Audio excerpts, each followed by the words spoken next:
And in today's video, we're going to talk about Guardians of the Galaxy Volume 3, Marvel's next movie, James Gunn's last movie, currently at Marvel, will be Guardians of the Galaxy Volume 3. And after reading the whole plot, I can't wait to watch this movie. The plot is really good.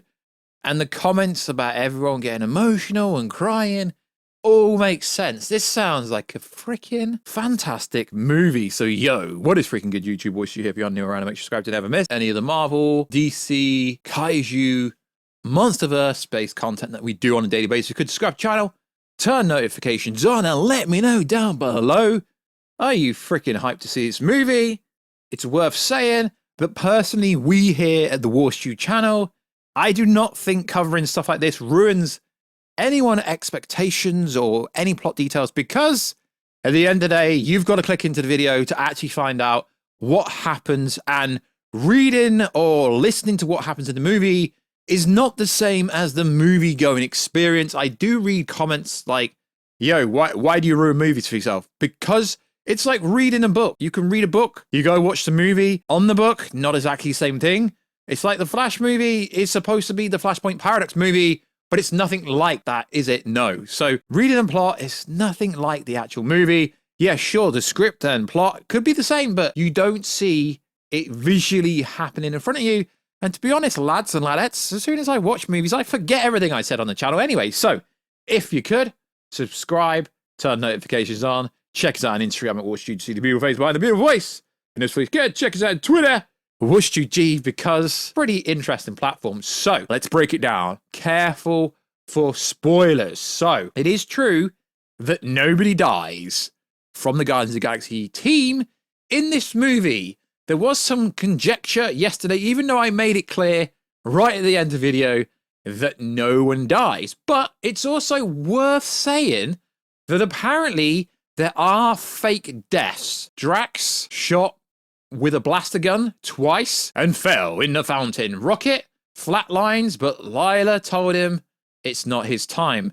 And Quill frozen in space, but Adam saves him. So there was a TV spot going around that made it look like Rocket Raccoon died. No, it's not true. No one from the Guardians team actually does die. And it's very interesting because the way they've marketed this movie made it so clear that either Rocket or Drax was going to die, and it turns out no one actually dies. So that is freaking fantastic. So Drax ends up taking care of the kids rescued from the High Evolutionaries base. Gamora ends up with the Ravengers. Nebula ends up as the new leader of Nowhere. Peter returns to Earth to reunite with his grandfather. Mantis ends up in a journey where she has to find out what she truly wants in life. So, the new Guardians of the Galaxy Volume team, this was revealed in the first post-credit scene. Rocket is the leader. Groot Krallen, I believe that's how you say it. Adam is also in the new team. Adam is Adam Warlock, but obviously they call him Adam. So yeah, I get it. It can be a little bit confusing. Also, a lot of people haven't been saying this, but Cosmo is also part of the new team. If you haven't played the Guardians of the Galaxy game that came out last year on PS5 and Xbox, please go and play it. Such a cool game. I'm so glad that if they do continue it, Cosmo will be part of the team. So, Evolutionary in the movie called him the Warlock. Phyla-Vell, played by Kai Zen Blurp.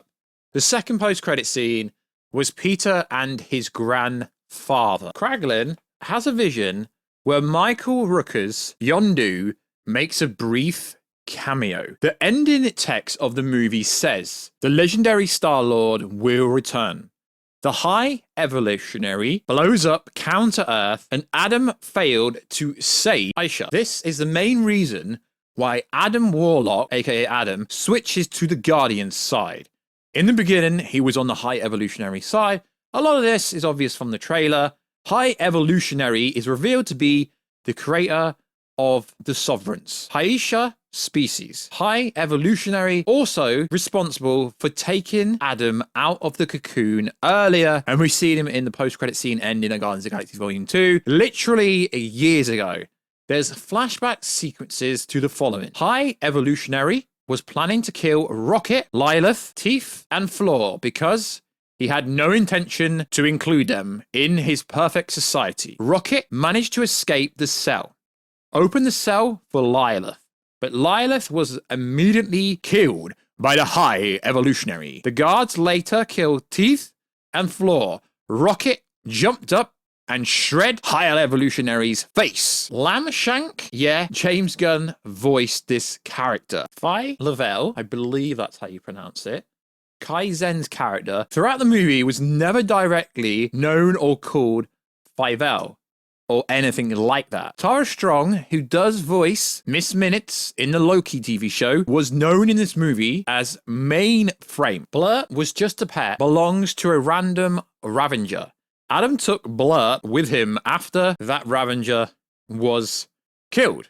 So it does look like they are setting up a new team of the Guardians, which is cool, which is going to include a bunch of different characters. Whether they actually go ahead to do that in the future is neither here or there. So in order to add more context to a post-credit scene, Peter's grandpapa is reading a newspaper with a headline of Kevin Bacon being abducted by aliens. Now, it's worth saying I cannot cover a whole movie's worth of plot details inside this video, but we're just going over the main plot points that people seem to want to know. So, before all the Guardians of the Galaxy members separate ways and all go their own separate way, Groot, the tree that everyone loves, says this: "I love you guys." And according to some audiences, they gasp at that moment, which is pretty damn cool. So, Drax adopting the evolutionary prisoners is an excellent way to conclude his story. Now, everyone seemed to think that Dave Bautista was going to die because he said he was done with Disney, but the actress Zoe that plays Gamora has also said she's done with the character as well, so it didn't really mean anything when Dave Bautista said, yeah, I'm done, this is my last Guardians movie, because a lot of them have pretty much said they're done, which is interesting, because obviously they probably wouldn't want to work on a Guardians movie without their friend James Gunn, which is understandable because most of the actors from the Guardians team have been working with him for 10 years now on the Guardians of the Galaxy project. So it's freaking cool that Cosmo is being added into the new team alongside Adam Warlock, alongside Groot, alongside Rocket, alongside Fievel. Pretty darn cool. And apparently Kraglin is also going to be part of the new team. So it looks like they are trying to set up a variance of the cosmic team that was the Annihilators. So it's going to get a lot more cosmic. Now, I'm glad that James Gunn did not lie when he said the post-credit scenes, this movie has nothing to do with multiversal storylines, although it does indirectly because the Annihilators, the new Guardians team, will probably show up in an Avengers movie at a later date or another cosmic movie. It is interesting that a lot of people were reporting that Galactus, the Herald of Galactus, or the Silver Surfer, was going to appear in this movie, but I'm glad James Gunn was actually honest with what he said, and there was no multiversal shenanigans going on in this movie, and it is somewhat an isolated movie, to be honest. It's pretty much a standalone movie, which I do find interesting, and after reading this brief plot description of the overall movie, it's not going to ruin my movie experience. I do have a screener next week, so I will be watching it very, very soon.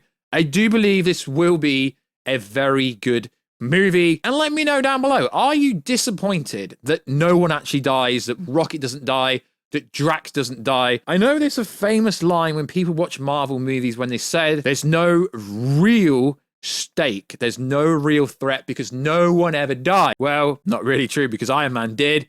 So everyone presumed somebody was going to die in this movie, Guardians team-wise. So it is pretty cool. I really hope Mantis does something going forward.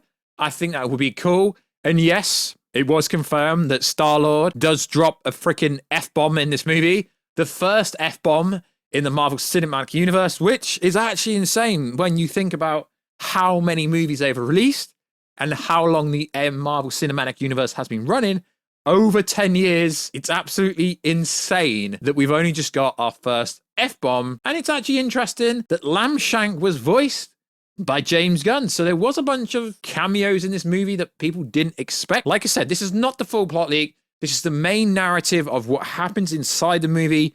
It is predominantly a rocket-based story, and that's been marketed throughout the marketing campaign that it is predominantly to do with Rocket. And James Gunn said that ages ago. So, really cool movie. Looking forward to watching it. It's not going to ruin my movie-going experience at all, because as I said, it's one thing reading it, it's another thing watching it. And as soon as I start watching movies, what I talk about, I forget about every single plot leak that I've read. But this has been vetted, and I've checked it with a few people. And this is pretty much bang on with what's going to happen. So like always, guys, check us out on Instagram at WhatShooters, your beautiful face behind the beautiful voice. Check us out on Twitter, WhatShootG. And I will catch you in another video very soon. Catch you later.